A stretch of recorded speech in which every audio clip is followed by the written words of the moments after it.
When your show's protagonists are a group of hellspawn that assassinate people for a living, you really need to go all out if you want to have a memorable rogues gallery. Thankfully, Helluva Boss does just that, and today, we're going to talk about it. Whether you're a fan of the show looking for more analytical content, or a creator looking to learn a little bit more about making your own wonderfully despicable villains, buddy, you've found the right video. Our central question is a simple one. Why are Helluva Boss's villains so damn good? Well, except for one, but we'll get into that later. Today, I, Gus Zagarella, and this video's writer, fellow Helluva Boss superfan Henry Galley, want to take you on a chronological tour through Helluva Boss's villains to see if we can find that answer for ourselves. We've done a more podcast-style video on the show's earlier villains before, but this one will be our most complete, comprehensive look at the entire pre-finale rogues gallery, from Murder Family to Aussies. We'll start with Murder Family, and of course, the Murder Family. Martha, Ralphie, and their pair of nightmarish little crotch goblins.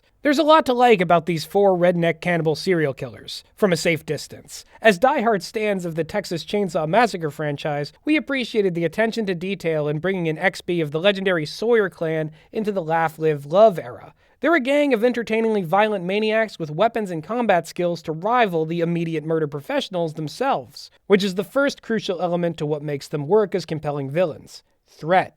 While there are exceptions to every rule, if you want your villain to be compelling, they need to pose a meaningful threat to your protagonists. This threat can be emotional, institutional, or even spiritual. But if your series is more action-oriented, like Helluva Boss, you might even need your villains to be able to go toe-to-toe with your heroes in combat. And ideally, you might even want them to fully trounce your heroes by the midpoint. Case in point, due to Moxie's hesitation, the Murder Family are able to separate, defeat, and capture every member of I.M.P., raising the tension and the stakes. But it's not all about the pound-for-pound threat of the villain, it's also about the specificity. The best villains teach the protagonists something about themselves. They've got to be opposites somehow, an enemy thematically tailored to whatever protagonist they're fighting. Sometimes a villain will represent an exaggerated flaw that our protagonists are susceptible to. Other times, they might exhibit a virtue or skill that our protagonists need to develop in order to overcome not only them, but their internal struggles. Because in good art, the battle of protagonist versus antagonist is also an externalization of a character's inner conflict.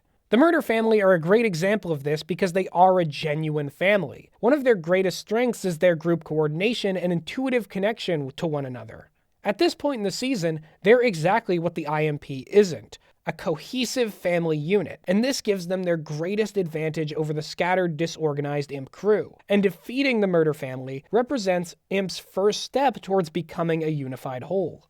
And speaking of holes, that brings us to episode 2, Loo Loo Land. Like a lot of the villains in this series, Robofizz is a specific antagonist to Blitz that just happens to present an incidental threat to the rest of the crew. While the Blitz versus Robofizz conflict is ultimately just the B-plot in an episode that's mainly focused on the relationship between Stolas and Octavia, Robofizz is a memorable enough villain to make this B-plot just as compelling as the highly emotional main course. Much like the Murder Family, his acrobatic robotic battle abilities make him a worthy combatant to go up against the Helluva Boss himself. He's also bolstered by stellar animation, voice work from Broadway Beetlejuice himself, Alex Breitman, and sound design from friend of the show, Kennedy Phillips. Simply put, Robofizz is a joy to watch and listen to.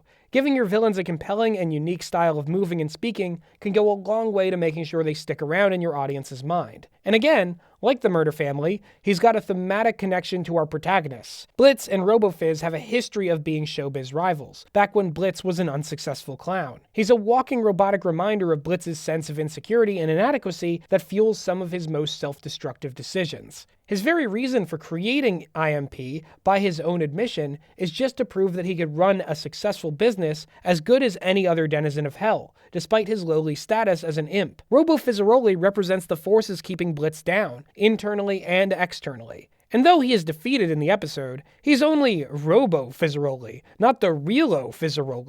It's a symbolically hollow victory, because it's going to take a lot more than killing the robot clown to defeat the sad clown within.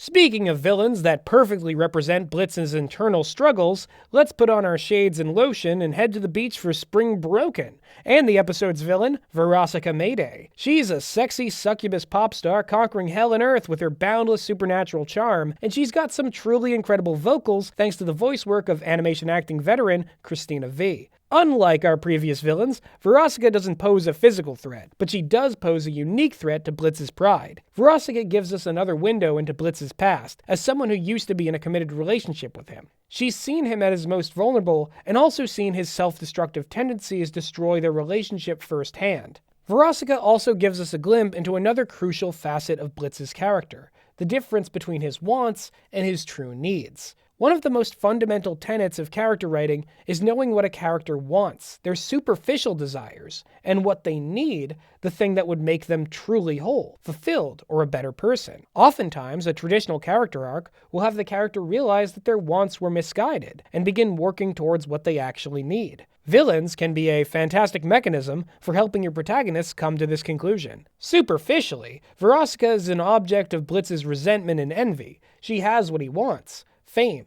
power, money, and respect. But while she's externally successful, on the inside, she's just as haunted as Blitz. As a semi-functional addict, she's frequently in and out of rehab, and her money, fame, and pop career doesn't seem to fill the void in her art. Much like Blitz, she needs to get in touch with what she actually needs, rather than living out the glitzy showbiz lie that her life has become. She's what Blitz would be if he ever actually got to do what he wanted, but not what he needed. Still unhappy, vapid, and self-destructive. And now we're gonna inconspicuously fast forward to episode 5, the Harvest Moon Festival, and its villain, the sinister, sexy, serpentine Striker. I love alliteration, but not as much as I love this rattle-tailed consummate assassin hired by Stella to snuff out her philandering owl husband. Striker, voiced to perfection by Norman Reedus, is a classic cool villain. He's excellent at what he does and poses a huge physical and mental threat against the entire I.M.P. team. At first, it seems as though Striker is just meant to highlight Moxie's inadequacies, being able to naturally perform traditional masculinity far better than Moxie ever could. When his true intention to assassinate Stolas is revealed, his role shifts to acting as a form of temptation to Blitz. He tries to persuade Blitz to betray his friends and his lover,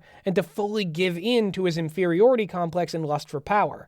And while he insists otherwise, Blitz is clearly tempted by the rustic serpent offering him a big, juicy apple. Striker is a versatile villain who can pose unique thematic threats to multiple protagonists, and as the stinger from that episode suggests, it won't be the last time we see this guy either. And if there's interest, we might make a full video on everyone's favorite murderous cowboy when we know more about him. Let us know in the comments if that's something you'd be interested in seeing. Next, we move on to Truth Seekers, and the many dorky agents of Dork, and their Edo period weaponry. You may have heard the expression, there are no small parts, only small actors, and the same is very true for villains.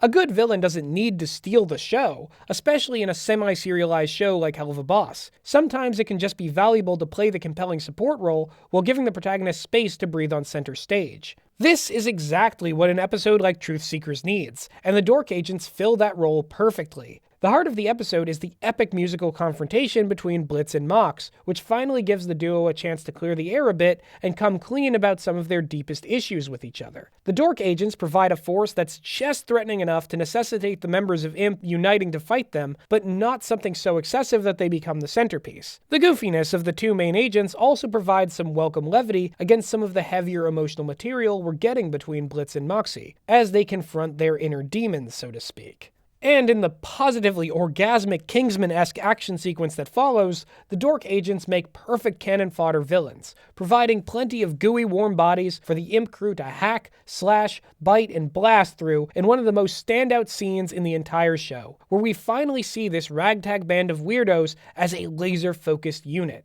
It's immensely satisfying, and shows just how far they've come since the chaos of Murder Family. And at 6 episodes into the show, it feels fully earned. But as the I.M.P. team starts to actualize, we see the threats against them build in intensity, which brings us to the, at the time of the writing, most recent Helluva Boss episode, Aussies. This episode does something masterful with its villains that only a show in the latter half of its season can do. Mix the old with the new. We see all of our protagonists, save for Luna, converge in the private club of the demon lord Asmodeus in the middle of the Lust Ring. Asmodeus oozes immense charm and power, lent to him by both his physical size and quality animation, and also the spellbinding vocals of another Broadway star, James Monroe Eglehart. But Asmodeus isn't alone. He's also backed up by the two villains most closely tied to Blitz's past, the real Fizzaroli and Veraska Mayday. During the House of Asmodeus song, the centerpiece of the episode, the trio, led by Asmodeus, call everything that Blitz, Stolas, and Moxie believe in into question. Each one has their character and belief system challenged by the villains in this sultry number, leaving one of them, not Moxie thanks to Millie's help, feeling utterly broken by the end of it. Because while Stolas and Blitz may be together, because of the internal walls both of them have set up, they're effectively alone. Neither will ever be happy until they can overcome the barriers within, and Asmodeus, like all the other villains, serves as an entertaining and also poignant reminder of that grim reality. And before we bring this video to a close, I want to talk about one set of villains that fall short of the show's otherwise extremely high standards. The Cherubs, Cletus, Colin, and Keeney. Bet you didn't know those were their names either. Thanks, Villains Wiki. These villains feel ineffectual because other than one fight scene, they don't seem to provide any reasonable challenge to the imps, who largely frustrate and trounce them without a great deal of effort.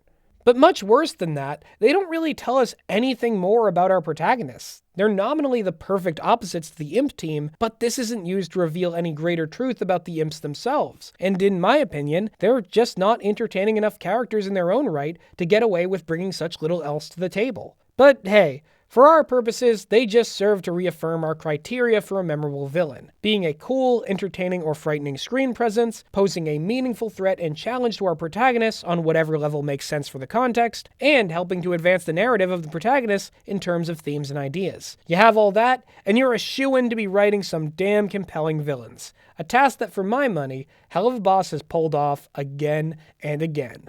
Who is your favorite Helluva Boss villain, and why? Let me know down in the comments.